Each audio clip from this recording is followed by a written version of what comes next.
BJPಯ mayor ಉಪಮೇಯರ್ ಆಗ್ತಾರೆ ಅನ್ನುವಂಥ ಸಂಪೂರ್ಣ ಭರವಸೆ ವಿಶ್ವಾಸ ನಮಗಿದೆ. ಆ ಪ್ರಯತ್ನ ಎಲ್ಲ ನಾವು ಮಾಡ್ತೇವೆ.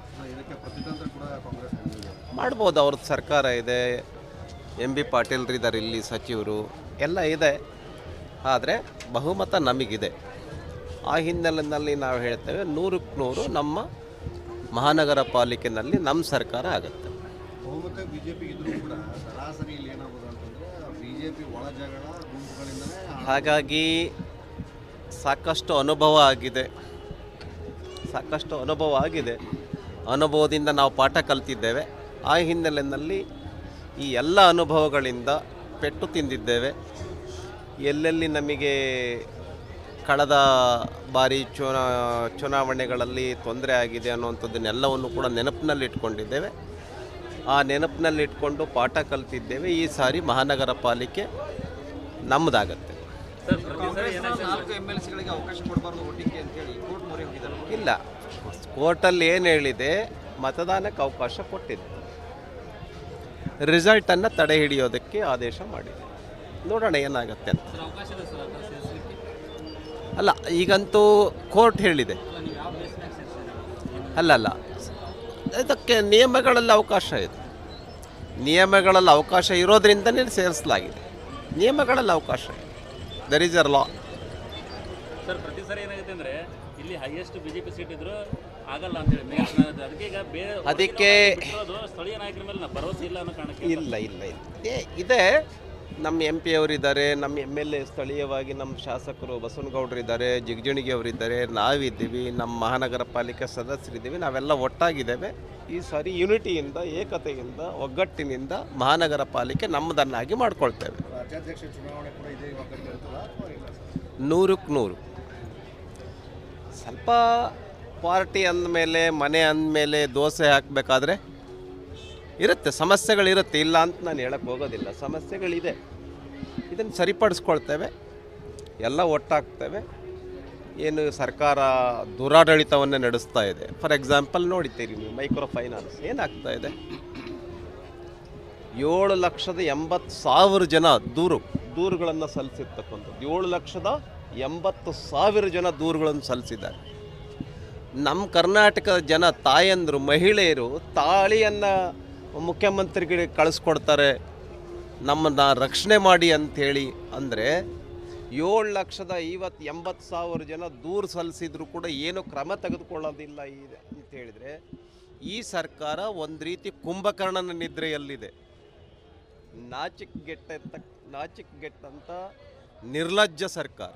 ಬಾಣಂತಿಯರು ಸಾವಿಗೀಡಾಗಿದ್ದಾರೆ. ಮೈಕ್ರೋ ಫೈನಾನ್ಸ್ನಿಂದ ಅನೇಕ ಜನ ಆತ್ಮಹತ್ಯೆ ಮಾಡಿಕೊಂಡಿದ್ದಾರೆ, ರೈತರು ಆತ್ಮಹತ್ಯೆ ಮಾಡಿಕೊಂಡಿದ್ದಾರೆ. ಹಾಗಾಗಿ ಈ ಕರ್ನಾಟಕದಲ್ಲಿ ಸರ್ಕಾರ ಏನೇನೂ ಅಭಿವೃದ್ಧಿ ಮಾಡ್ತಾ ಇಲ್ಲ. ಅಭಿವೃದ್ಧಿ ಸಂಪೂರ್ಣ ಸ್ಥಗಿತವಾಗಿದೆ. ಏನು ಮಾಡಿದ್ದಾರೆ? ಏನೇನು ಮಾಡಿಲ್ಲ. ಏನು RBI ರೂಲ್ಸ್ ಆ್ಯಂಡ್ ರೆಗ್ಯುಲೇಷನ್ಸ್ ಪ್ರಕಾರ ಮೈಕ್ರೋ ಫೈನಾನ್ಸ್ ಕಂಪನಿಗಳು, ಕಾರ್ಪೊರೇಷನ್ಸು, ಸಂಸ್ಥೆಗಳೇನಿದೆ ಅದರ ಅಡಿನಲ್ಲಿನೇ ಲೋನನ್ನು ಕೊಡಬೇಕು, ಮತ್ತು ಪಾವತಿಯನ್ನು ಮಾಡಿಸ್ಕೋಬೇಕು, ವಾಪಸ್ ಹಣವನ್ನು ತೆಗೆದುಕೊಳ್ಬೇಕು ಅಂತ ಹೇಳಿದ್ದಾರೆ. ಎಲ್ಲಿದೆ? ನಾನು ಹೇಳ್ತೀನಿ, 100ಕ್ಕೆ 75% 80% ಜನ ಯಾರು ಕೂಡ RBI ರೂಲ್ಸನ್ನು ಫಾಲೋ ಮಾಡಲ್ಲ. ಏನು ಆ್ಯಕ್ಷನ್ ತಗೊಳ್ತೀರಿ? ಆ್ಯಕ್ಷನ್ ತೆಗೆದುಕೊಳ್ಳೋ ಧೈರ್ಯ ಇದೆಯಾ ಈ ಸರ್ಕಾರಕ್ಕೆ? ಆ್ಯಕ್ಷನ್ ತೆಗೆದುಕೊಳ್ಳೋ ಧೈರ್ಯ ಇದೆಯಾ ಸರ್ಕಾರಕ್ಕೆ? ರೈತರು, ಮಹಿಳೆಯರು, ಬಡವರು ಆತ್ಮಹತ್ಯೆ ಮಾಡ್ಕೊಳ್ತಿದ್ದಾರೆ. ಆದರೆ ಈ ಸರ್ಕಾರ RBI ರೂಲ್ಸ್ ಪ್ರಕಾರ ಸಾಲ ಕೊಡಬೇಕು, ವಾಪಸ್ ಮರುಪಾವತಿಯನ್ನು ಮಾಡಿಸ್ಕೊಳ್ಬೇಕು ಅಂತ ಹೇಳ್ತಾರೆ. ಏನಾಗಬೇಕಿತ್ತು ಅಂತೀರಿ? ಅಲ್ಲ, ಇದಕ್ಕೊಂದು ಸರಿಯಾದ ರೆಗ್ಯುಲೇಷನ್ ಮಾಡಬೇಕು, ಆ್ಯಕ್ಟ್ ಮಾಡಬೇಕು. ಆಯಿತು, ರೂಲ್ಸ್ ಫಾಲೋ ಮಾಡ್ತಾ ಇಲ್ಲ, ನೀವು 75-80% ಏನು ಆ್ಯಕ್ಷನ್ ತೆಗೆದುಕೊಳ್ತೀರ? ಕಂಪ್ಲೇಂಟ್ ಕೊಟ್ಟಿದ್ದಾರಲ್ಲ. ನೋಡಿ, ನಮ್ಮ ಸರ್ಕಾರ ಇದ್ದಂಥ ಸಂದರ್ಭದಲ್ಲಿ ಈ ಥರ ಆಗಿಲ್ಲ. ಆಗಿದ್ರೆ ಕಂಪ್ಲೇಂಟ್ ಎಲ್ಲಾಗಿದೆ ತೋರಿಸ್ಲಿ. ಈಗಲೇ ಜಾಸ್ತಿ ಆಗಿರೋದು. ಎಷ್ಟು ವರ್ಷದಲ್ಲಿ ಸರ್ ಆಗಿರೋದು ಈಗ ಒಂದೂವರೆ 1.25 ವರ್ಷದಲ್ಲಿ ಆಗಿರ್ಬೋದು ನಮ್ಮ ಇದ್ರೊಳಗೆ, ಆದರೆ ವೆರಿ ಮಿನಿಮಮ್. ಯಾರೂ ಆತ್ಮಹತ್ಯೆ ಮಾಡ್ಕೊಂಡಿರಲಿಲ್ಲ, ಇಷ್ಟು ಉಲ್ಬಣಗೊಂಡಿರಲಿಲ್ಲ ಸಮಸ್ಯೆ. ಬಾಣಂತಿಯರ ಸಾವು, ಹಾಸ್ಪಿಟಲ್ಗಳಿಲ್ಲ, ಹಾಸ್ಪಿಟಲ್ಗಳ ಡಾಕ್ಟರ್ಗಳಿಲ್ಲ, ಟೀಚರ್ಸ್ ಇಲ್ಲ, ಅಪಾಯಿಂಟ್ಮೆಂಟ್ಸ್ ಇಲ್ಲ, ಖಜಾನೆ ಖಾಲಿ ಆಗಿದೆ, ಲೂಟಿಂಗ್ ಸರ್ಕಾರ ಲೂಟ್ ಮಾಡ್ತಾ ಇದೆ. ನಾನು ಹೇಳ್ತಾ ಇಲ್ಲ, ರಿಪೋರ್ಟ್ಸ್ ಹೇಳ್ತಾ ಇದೆ, ಅವರೇ ಹೇಳ್ತಾ ಇದ್ದಾರೆ ಶಾಸಕರು. ಅದೇ ಹೇಳಿದ್ನಲ್ಲ, ನಮ್ಮಲ್ಲಿ ಇದೆ, ಇದನ್ನೆಲ್ಲ ಸರಿಪಡಿಸ್ಕೊಳ್ತಾರೆ. ಜಾಸ್ತಿ ಇದೆ, ಸ್ವಲ್ಪ ಸರಿಪಡಿಸ್ಕೊಳ್ತೀವಿ. ಸರ್, ನಾವು ಲಾಸ್ಟ್ ಟೈಮು ಇಲ್ಲಿ ಯತ್ನಾಳ್ ಅವ್ರನ್ನ ಭೇಟಿ ಆದ್ರೆ ನೀವು ಚರಂತಿ ಮಠ ಅವರು ಬಂದು ಅದು ಕಾಂಪ್ರಮೈಸಿಗೆ ಬಂದಿದ್ರಿ ಅಂತಂದ್ರು ಕೆಲವರು. ಇಲ್ಲ, ಇಲ್ಲಿಗೆ ಬಂದಿದ್ವಿ ನಾವು, ಅವ್ರ ಜೊತೆನಲ್ಲಿ ಸ್ವಲ್ಪ ಎಲ್ಲ ಬ್ರೇಕ್ಫಾಸ್ಟ್ ಎಲ್ಲ ಮಾಡಿದ್ವಿ, ಮಾತಾಡ್ಕೊಂಡು ಹೋದ್ವಿ. ಈಗಲೂ ಕೂಡ ಬಂದಿದ್ದೀವಿ. ಅವತ್ತು ಕಾಂಪ್ರಮೈಸ್ ನಮ್ಮ ಪಾರ್ಟಿ, ನಮ್ಮ MLA ಬರ್ತಾ ಇರ್ತೀವಿ, ಹೋಗ್ತಾ ಇರ್ತೀವಿ. ಅಂದ್ರೆ ಅವಾಗ ಏನಂದ್ರೆ ಸರ್ ಅವರು ಅವಾಗ ಏನು ಹೇಳಿದ್ರು ಸರ್ ಅವರು ಅವಾಗ ಏನು ಹೇಳಿದ್ರು? ಅದೇ ಹೇಳಿದ್ನಲ್ಲ, ಇದೆಲ್ಲ ಜಗಳಗಳು ಕೂಡ ಇನ್ನು ಸ್ವಲ್ಪ ದಿನದಲ್ಲೇ ಬಗೆಹರಿತವೆ, ಮಾತುಕತೆಯನ್ನು ಮಾಡ್ತೇವೆ, ಸರಿಪಡಿಸ್ಕೊಳ್ತೇವೆ. BJPಯ ಮೇಯರ್ ಉಪಮೇಯರ್ ಆಗ್ತಾರೆ ಅನ್ನುವಂಥ ಸಂಪೂರ್ಣ ಭರವಸೆ, ವಿಶ್ವಾಸ ನಮಗಿದೆ. ಆ ಪ್ರಯತ್ನ ಎಲ್ಲ ನಾವು ಮಾಡ್ತೇವೆ.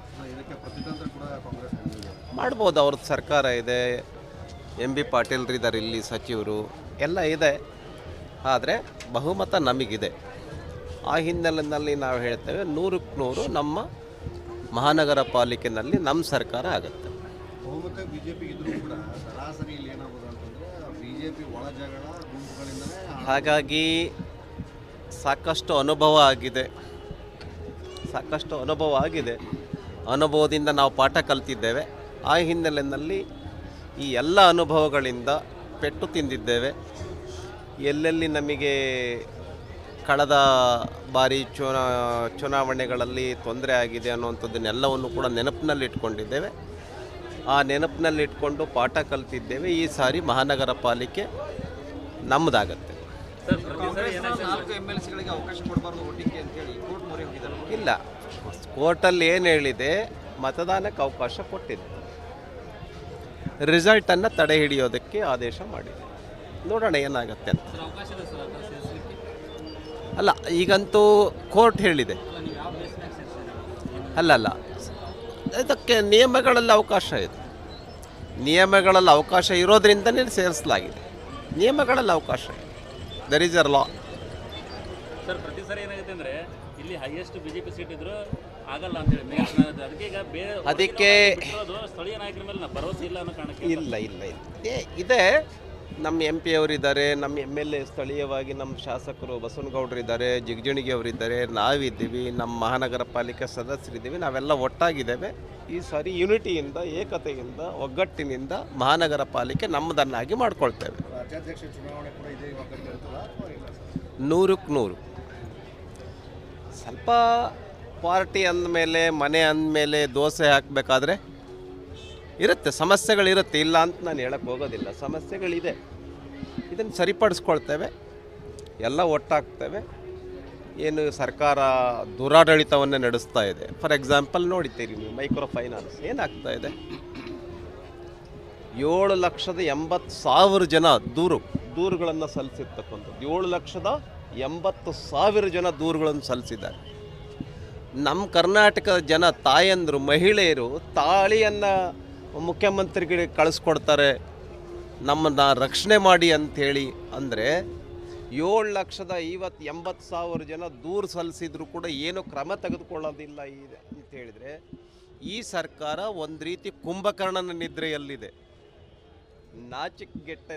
ನಾಚಿಕೆಗೆಟ್ಟಂಥ ನಿರ್ಲಜ್ಜ ಸರ್ಕಾರ.